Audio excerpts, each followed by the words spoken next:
Hey everyone, this is acyuta-bhava from Nightlight Astrology, and today we are going to take a look at Jupiter's conjunction with Neptune. Now, over the past couple of months, I've actually previewed this transit a few times. So if you go back in my archives, you could actually look at several videos I've made since the start of 2022 about this transit. We're going to take a few different angles with this transit in the next week, so this will not be the only video that I'll be doing on Jupiter and Neptune. But I wanted to start it off with something really uplifting. So today we're going to be looking at Jupiter's conjunction to Neptune through the lens of this one particular theme that many astrologers talk about when it comes to Jupiter and Neptune, and that is the theme of redemption. Jupiter-Neptune transit, especially in the watery feminine sign of Pisces, the place where Venus is exalted, that is a sign that is often associated with the feeling or quality of redemption, hope, faith, themes like compassion and so forth. So we're going to take a look at that today. Before I dive into that, I want to remind all of you guys that this week until April 11th, all of my 2022 online programs are 50% off. You can check them out at nightlightastrology.com. I will navigate there I'll actually navigate there right now so that you can see where to go and how to take advantage of those deals. My new program, Ancient Astrology for the Modern Mystic, I'll be promoting it a lot more in depth in the weeks ahead. It starts early June. But right now we're running a 1-week sale because we had a lot of people ask if they could get the deal from the Kickstarter, which we ran for a little while. We ran it for about 40 days when the Kickstarter is active, and then enough people were there that kind of missed it or, sort of wished that they would have taken advantage of it. So we said, okay, we'll do 1 week of sort of rerunning that sale. So if you go to the course, here's where you can find it. On the course page, you'll see, or on the Nightlight Astrology website, you'll see the courses tab. You are going to click on that tab, and if you're starting from scratch and you want to start with my first year program, it is a great program. You can learn all about it on the website. You click on that one. If you're a currently enrolled student, second year and horary courses also start in June. You can enroll in those. Remember, the Advanced Readings and Passages program also starts in the fall. Any of those programs for 2022, including the fall first year program, you could use with this sale. So click on the first year course, and once you are there, you're going to navigate down. You can click View Enrollment Details. It'll take you to the bottom. The early bird payment is the option that is the sale. So click on that. You can add and bundle a second course for even $100 less. So you save a little bit more if you end up bundling. And that's about it. If you guys have any questions about that, feel free to email me, which is info@nightlightastrology.com.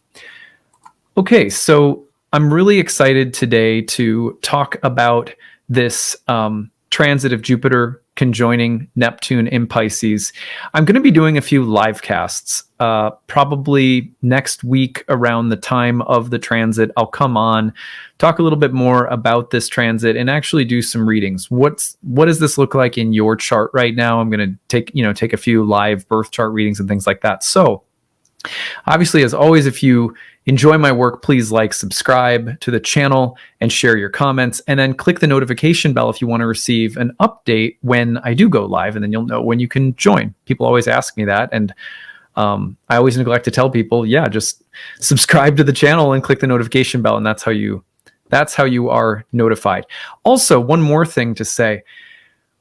If you guys have been watching my channel for a while, you know that I always invite people to share personal stories about the transits. Once in a while, I aggregate those stories into grabbed episodes. One of the ancient names for the planets, grahas, meant grabbers.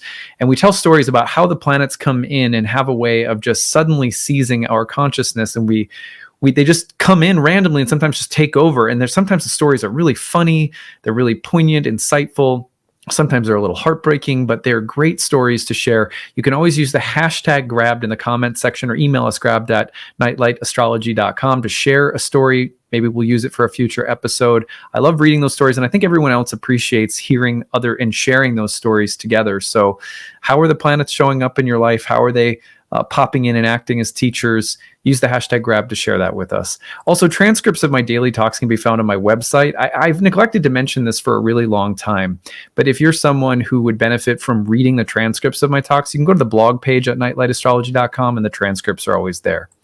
All right, so Jupiter is conjoining Neptune in Pisces from March 27th to April 29th. If we use that 3-degree range, what was called the engagement range in ancient astrology, it perfects on April 12th.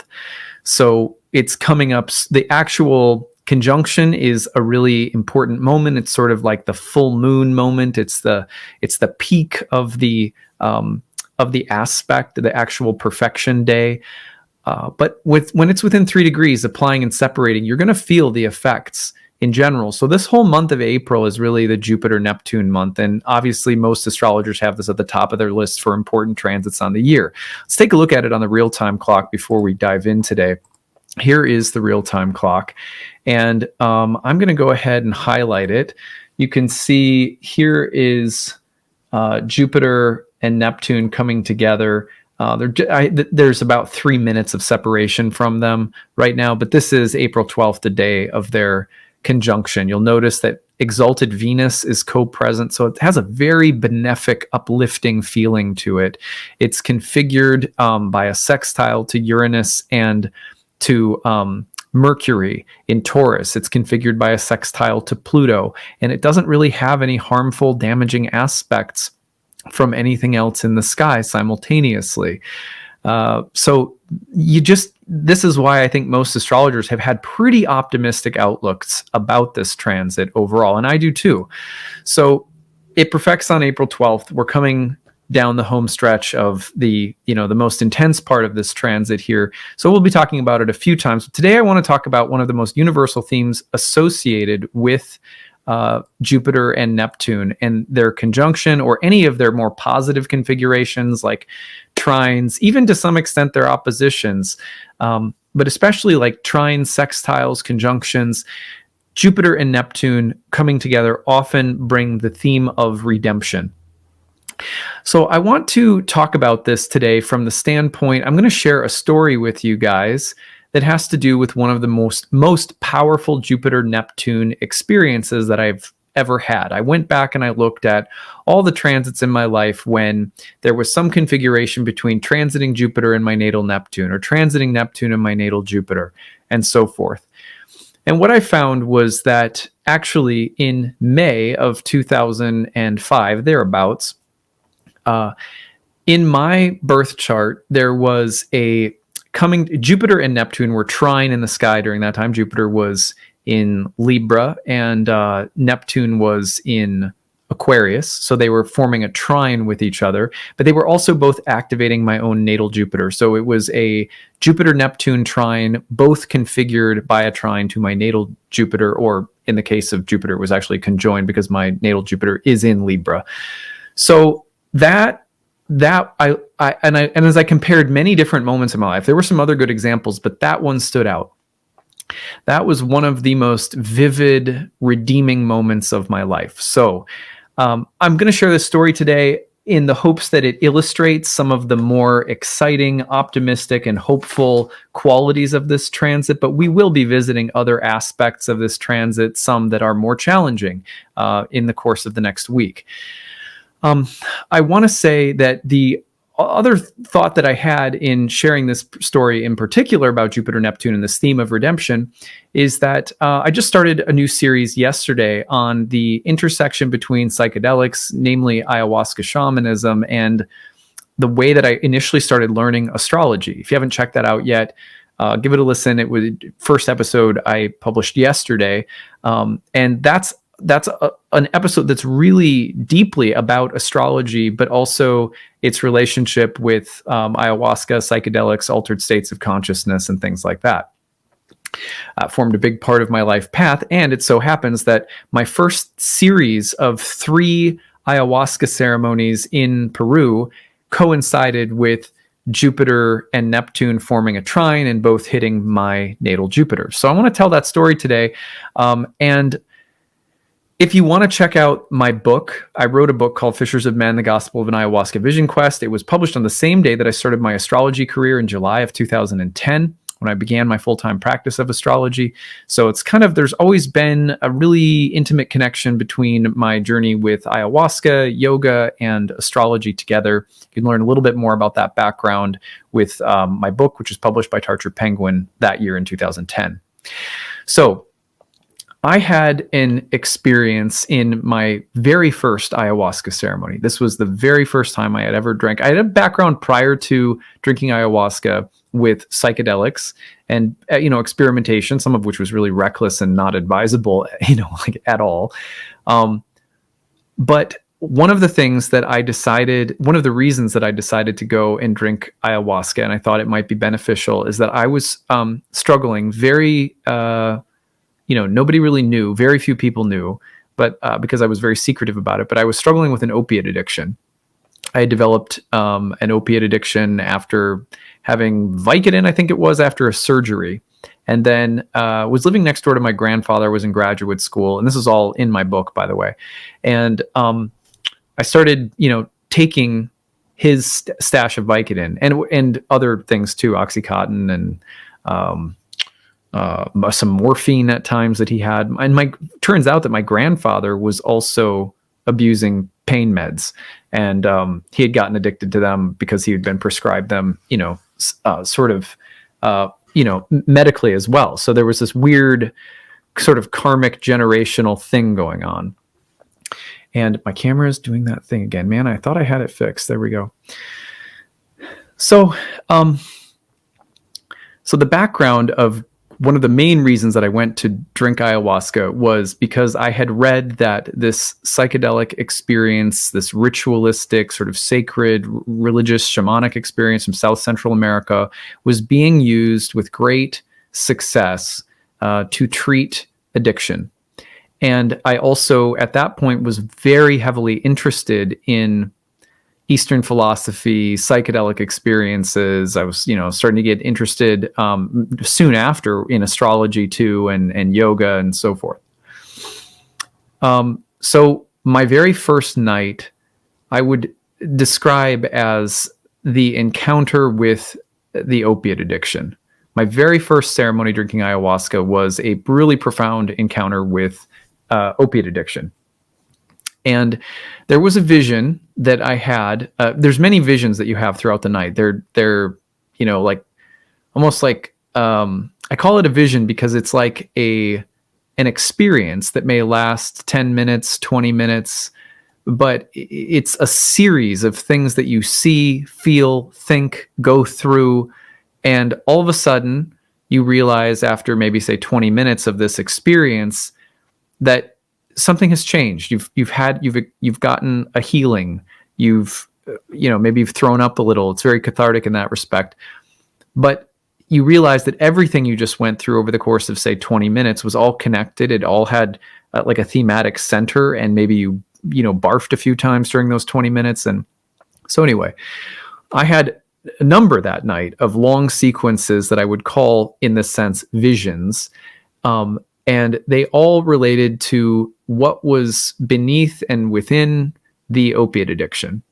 I'm not going to go into that so much, but there's one vision that I had in particular. It was very visual, and it was a feeling. So I was becoming very, very sick and ill, and I don't want to say I was literally throwing up opiates, right? Because that just doesn't feel quite accurate. But it was like I was vomiting out the psychic substance within the opiate addiction, literally feeling like it was being squeezed out of my body by like rainbow pythons. I mean, it was crazy. And very scary, like very overwhelming to feel like literally my body was no longer my body, but that my body had become a boa constrictor that was simultaneously squeezing a body, not my body, but a body out, like wringing it out by squeezing it in like a death grip. And then, oh, I do have a body, but now I'm barfing. I know that's really vivid, and I'm sorry it's a little graphic, but that's how it is. So I was doing that, and like over and over, and it was very clear because every time I would come back to my body and feel like this anaconda boa constrictor thing was like, squeezing me out, and I would barf, the visuals would be of the sickness, the mental, emotional sickness of addiction and of opiates. And it was very clear that it was wringing me out of this. And I mean, I was like, well, this is what I signed up for. I had that thought a few times. Like, what did I think I was going to get? This is everything that people told me was going to happen, and it's happening, and it's scary as hell. And I think I'm going to die, but I have no choice. Now I'm just going through it. So but after a while, like, you know, my ability to stay in a centered place mentally, emotionally, or physically was just gone. I was being destroyed. It's like when you're so sick, you know, that you literally can't like move. There's no ego center to like use the steering wheel. You're just not at the steering wheel at all, you know? So I was pretty much annihilated in that respect. And I had my cheek resting on the floorboards of the like ceremonial lodge, the mesa, sort of, so to speak, the shamanic like mesa. And I was like, you know, my face was just like pressed against it, and I was sprawled out. And in my visionary state, I was no longer being like wrung out and barfing. It was like I had barfed my brains and my soul and opiate addiction, and I was just totally leveled by what I had just experienced. I was not prepared for it psychically or emotionally. I'm laying there, and as I'm laying there on the floor, I start to hallucinate basically that I'm in a bathroom. Right? I'm like in this bathroom, and the floor is like, it's like you know, like a gross tiley floor, but as I'm looking at it, you know, it becomes like sort of like translucent, and I can see through the floor of the bathroom, and I sense that there's like a toilet near me somehow, and I'm in a stall, but I can sort of see through the floor, and through the floor there's like stars and you know, celestial looking things. I don't know, like nebula, or, you know, just like a celestial cosmic looking scene, almost like you're looking out the deck of like the Starship Enterprise or something. That it was sort of faint at first, and it was as though this feeling of being on a bathroom floor was like dissolving, and I was like looking out into this cosmos. But it was weird because it felt like I was still in a bathroom. All of a sudden, I had this this phrase: "This is God's bathroom floor." It was like, it felt like the most profound. I mean, I'm sure like just sound like I was just high as hell, but like it felt like the most profound thing I had like maybe ever heard in my life. This is God's bathroom floor. And it felt like this kind of weird cosmic shamanic alien way station where I was releasing, but it wasn't physical substance that I was releasing like human excrement, you know, it was psychic soul baggage that was being barfed out.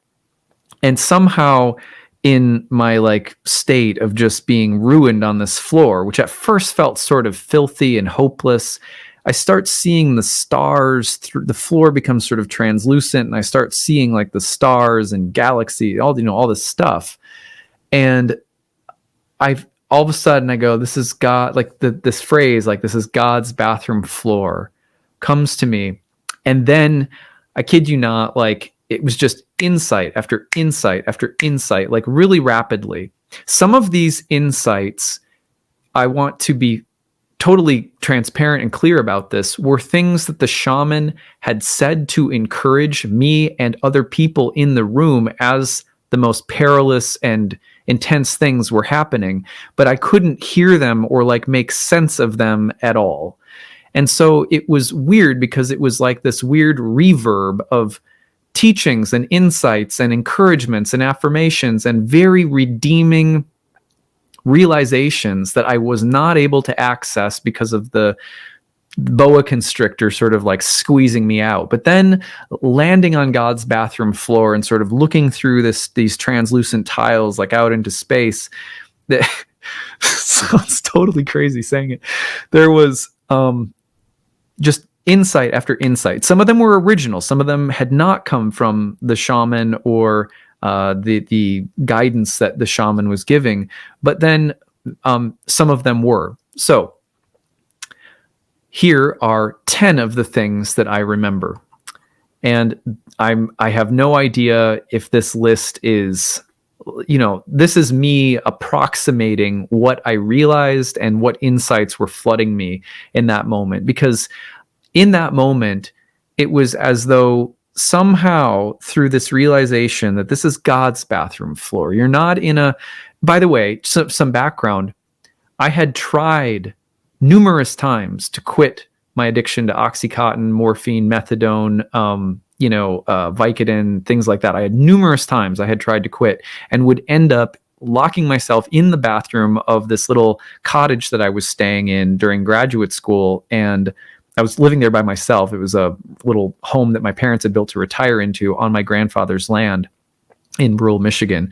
And I was in this, I locked myself in the bathroom at certain times because, as I was withdrawing, often because I didn't have any substance available any longer. Other times because I was purposefully trying to quit. But I go through these intense panic attacks and nausea and just terrible sweats and shakes and stuff like that. And so I'd sort of lock myself into the bathroom, and a number of times was laid out on the bathroom floor. So I think this vision was also a sort of recollection of withdrawing in other scenarios or situations. But in this scenario, the way that ayahuasca was purging me was divine. And I respect any way that someone gets sober. There's a million good ways to get sober. You know what I mean? But this was about a realization of something that needed to come out of me that was not a chemical.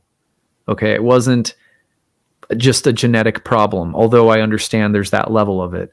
It was a spiritual ailment and affliction. And whatever I had barfed out, I was on a different bathroom floor. This was God's bathroom floor. That's the phrase that came to my head. I ended up writing a short story about it in my graduate program that would go on to become a core part of the book that I wrote, thesis project that turned into the book that you see on the screen right now.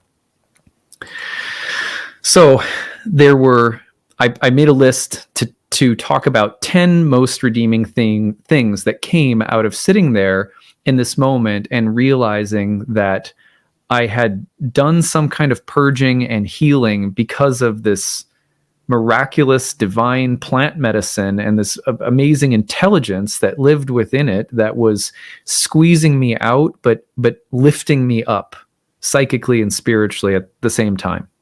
So these are the 10 things that came to me. And remember, as this is happening, Jupiter and Neptune are trining each other in the sky, and both are configured to my natal Jupiter. Actually, both were configured to my natal Neptune as well, because I have a Jupiter-Neptune sextile in my chart.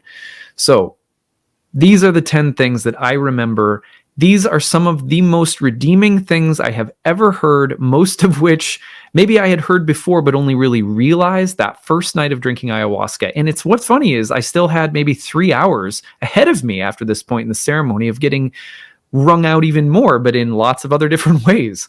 I expected that the first 3 ceremonies down there, all 3, I would just be barfing out opiates. I feel like I don't know, but I feel like the opiate addiction issue, an hour of the first ceremony was that, and then it was sort of gone. Anyway, more about that another time. So these are the insights that came, and they stuck with me. They somehow were downloaded and they became real. These things became the substance of my life. And I am here today doing what I do as an astrologer, as a father, as a husband, as a yogi. I don't know if I am any good at it, but these are the things that form the foundation of my faith. These are the most redeeming things I have ever heard. These things picked me up off the floor, and I hope they will for you too. So number 1, nothing is at stake. Now, these are not things that I want to share lightly, just take this and run with it. These are things that I don't think are easy. They're redeeming, but they're not easy to swallow. I mean, I came to this place because of getting swallowed by some kind of cosmic serpent and barfing everywhere and feeling completely annihilated, right? But one of the first things that I realized, like right away in this state on God's bathroom floor, was that there is nothing at stake. Absolutely nothing at stake. It feels like there is a lot at stake. And because it feels like there is a lot at stake and we can live, I mean, life is like method acting, you know? And so because it feels like there is, and we want to act on the stage of life into the dramas of life, there can be the feeling and the experience of there being a lot at stake. So it's not that it's some kind of illusion that there is a weightiness or like a gravitas to existence and to the dramas of life. But this experience taught me one vital thing, which is that, you know, behind and within every experience, you persist, you go on. Don't worry. Like, don't spend your life, live your life. You're going to get involved in dramas and storylines and, you know, and love it and experience it and enjoy it. But know that, like, ultimately, nothing is at stake. Why? Because number two, you are a divine, immortal, eternal being. Nothing can hurt you. Nothing can harm you. Every experience that you have is for you. And number three, every single thing is happening because of love. It doesn't feel like it all the time, especially when the intensity of life and the feeling that there's a lot at stake rises up and really grips us. But beneath it all, within it all, you will endure. You have never been born. You will never die. You are immortal. You are eternal. There is nothing ultimately at stake in any of this. Everything is held together because of love. The intelligence behind and within all things, all experiences, no matter what, is loving, benevolent, good. Nothing is at stake. You are a divine, immortal, eternal being. Everything is happening because of love. And when you are stressed out, as if these things are not true, please come back to them, because this is the definition of redemption. This is the truth. Number four, faith is not knowing for sure what truth is. Faith is just taking the next step. Taking the next step, especially when it feels like there's a lot at stake, especially when you don't trust that you're a divine, immortal, eternal, spiritual being, especially when you don't know or trust that everything is made of love, especially then. Faith does not mean that you know all of those things. Faith means you just take the next step, hoping that they are true. That's what faith is. I was so relieved. Growing up in the Christian church, I was told, in a sense, not directly, but sort of subliminally, and not through the best of the Christian fold, but in some ways the shadows of the Christian faith. I was told, your faith is what makes it. You have to have faith in all of these big truths, and you have to know that they're true. And I couldn't bear that burden. I could not, absolutely could not live up to it. And here's this redeeming statement, like, no, you don't have to. You don't have to know every day that you're divine and eternal, that nothing is at stake, that everything is made of God's love. You just have to take the next step, hoping that those things are true. And what you will find out time and time again is that they are. But just the next step. Number five, there was a vision that I had that synced up very neatly with something the shaman said. I had, and this is in my book, I had a vision in the same evening, really close to this God's bathroom floor sequence. So I'm including it, even though it technically happened sort of right after it. But in this scenario, I saw Jesus walking on water in this weird sort of psychedelic space with lots of Greek columns. It was very esoteric. And the something the shaman said was echoed in the presence of Jesus in this vision. And it was Jesus saying, as God, as an avatar of God. And whether that's true or not, don't get hung up on that. I'm certainly not. I'm just taking the next step, right? I am the only one who has the ability to judge anything accurately, fully, with full comprehension, and I never do. I'm the only one who has the power to judge, and I don't. And the weight of that being lifted, again, I would call some of these things realizations that sort of took some like weird Christian thorns out of me. Number 6, there are insights, learning, and lessons in absolutely everything if we want to learn and if we stay curious. This was not a message that I received that was like, hey, look, life is a classroom. There's a lesson in everything. You better go look for it. You better learn. You better master the lessons and level up. No, it wasn't like that at all. If you want to, my beloved child, if you're interested, anything that happens to you, if you have an open heart, an open mind, if you seek, you will find. If you knock on a door, it will be opened. If you have questions, there will be answers. If you want insights, if you want to learn, if you want to become wise, any experience whatsoever is chock full of more insight, more knowledge, more truth, more beauty, more love than you can possibly imagine. So keep your heart open. Ask questions. If you want to, you're not beholden to having to constantly be feeling like there's a taskmaster somewhere that's making sure you learn the lesson. I think a lot of people don't like that new age trope. There's a lesson in everything. But why don't they like it? Because it's like, I don't feel like being in some kind of cosmic classroom where the pressure to get it right is there all the time. This was not that. This was saying, like, dearly beloved people of the universe, if you want to learn, there's no limit to the amount of learning, and insight available. All you have to do is keep an open heart and an open mind, and you will learn. And more than what you learn, you will fall in love with the experience of learning.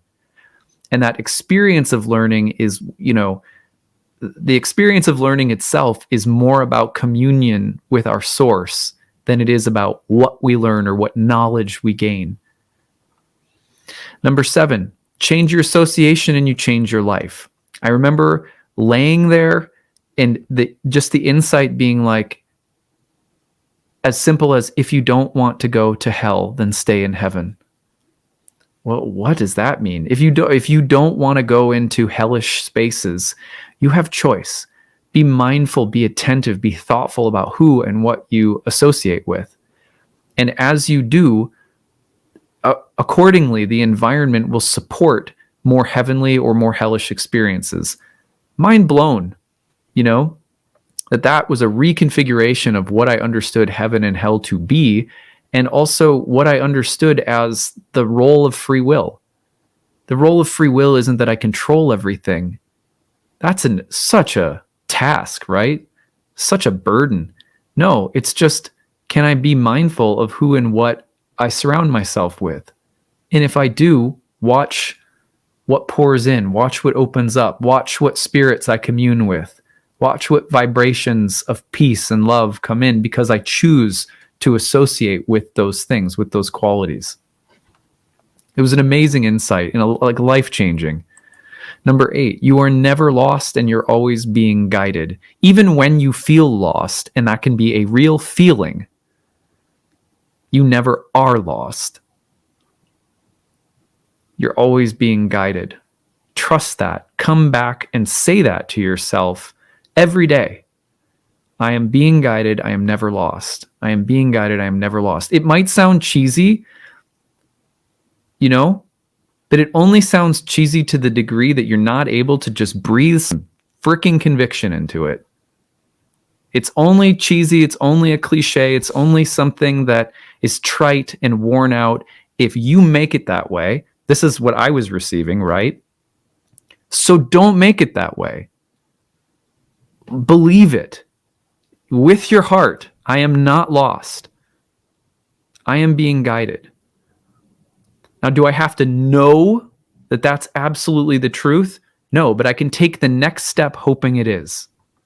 Remember, that's back to that statement about faith. Number 9, Darkness, fear, evil are temporary. Love is eternal. Is darkness, fear, and evil, are they real? Yes, they're not just illusions.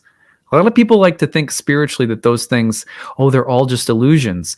You know, you'll overcome it when you realize there's no such thing as darkness. There's no such fear. There's no such thing as evil.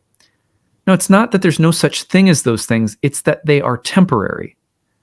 And who you are is eternal. And so really, really vital teaching. I remember very well that night. And in many future ayahuasca ceremonies, it's not like in learning these things or having these downloads, these redeeming insights, that suddenly I never needed to hear them again. I still need to hear them like all the time.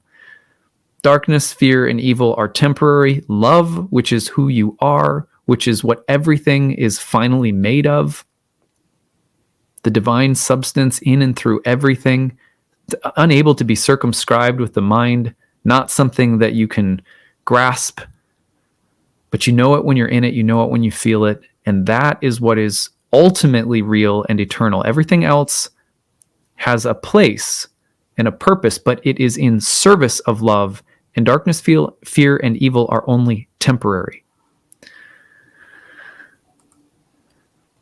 10. Be courageous. Don't give up. Live a life of courage. Don't give up. Let things go easily. And keep opening your heart and mind, because it can always open more. Your heart, one of the most beautiful things about your heart is that it is the ultimate yes. It is the ultimate space of acceptance, and it can open infinitely. It can just keep opening. Our mind, our heart, our spirit, who we are fundamentally, can keep opening, can keep growing. Opening is just a word, an image. It's an endless experience, not a state you're trying to reach, but an endless experience. So keep going down that path. Don't give up. Be courageous. Keep going. That is what I experienced in my very first ayahuasca ceremony.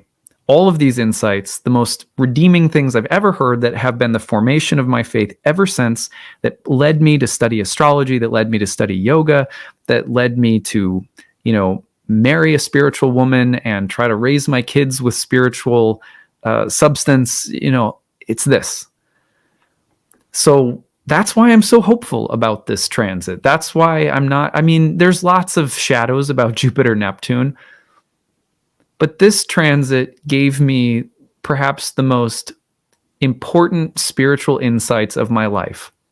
I did not master anything that night, but I got the shit squeezed out of me, like a crazy cosmic snake, ended up on God's bathroom floor. And even though I didn't know astrology at the time, Jupiter and Neptune dropped some love bombs on me. And I hope that you get a little of the shrapnel of that love bomb hits you a little bit, and is something that that just adds something really positive to your life this week.